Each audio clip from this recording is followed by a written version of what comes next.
அப்பா என்ன சொல்றாருன்னா, ஆகாசத்தில் இருந்தே சப்தம் உண்டாகின்றதும், ஆகாசத்தினால் தான் சப்தம் கேட்கிறதும் ஆகும்.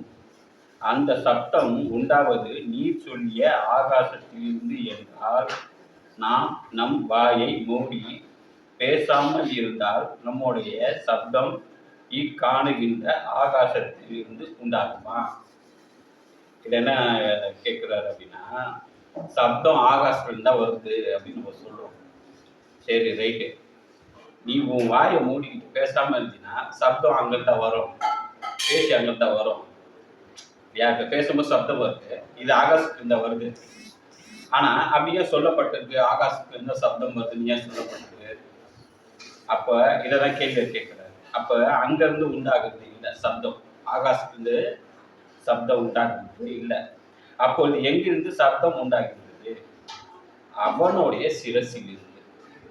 சப்தம் எங்கிருந்து வருது? நான் பேசுற சப்தம் என்னுடைய தலபாகத்திலிருந்து வருது. சிரசு இல்லை என்றால் சப்தம் உண்டாகுமா?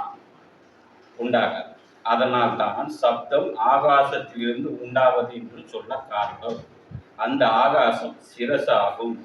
சிரசில் இருந்தே சப்தம் உண்டாவது தவிர சப்தம் கேட்பதற்கு என்ன உண்டாயிருக்க வேண்டும்?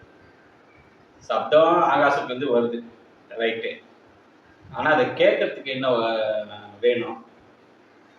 ஒரு சப்தத்தை கேட்கணும்னா என்ன நமக்கு தேவை?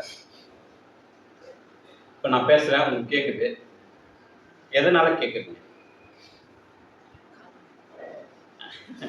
சிரசுனால.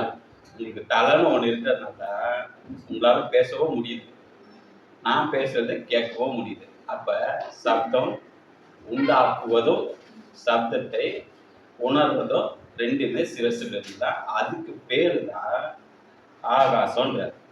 அப்ப சிரசிலிருந்து உண்டாகி இருக்க வேண்டும். இதனால் தான் ஆகாசத்தில் இருந்துதான் சப்தம் உண்டாகிறது என்றும், ஆகாசத்தினால் தான் சப்தம் கேட்கிறது என்றும் சொல்ல காரணம். அப்பொழுது ஆகாசமாய் இருக்கின்ற சிரசு இல்லையானால் சப்தம் உண்டாக்குவதற்கோ சப்தம் கேட்பதற்கோ முடிகிறது இல்லை. தவிர நமக்கு கை, கால், கை, கண், மூக்கு இவை இல்லை என்று வைத்துக் கொள்வோம். ஜீவனும் நாவும் இருக்கிறது. அப்போது நமக்கு எப்படி சப்தத்தை உண்டாக்கலாம்? சிரசு இல்லை என்றால் சப்தம் உண்டாக்க முடியுமா?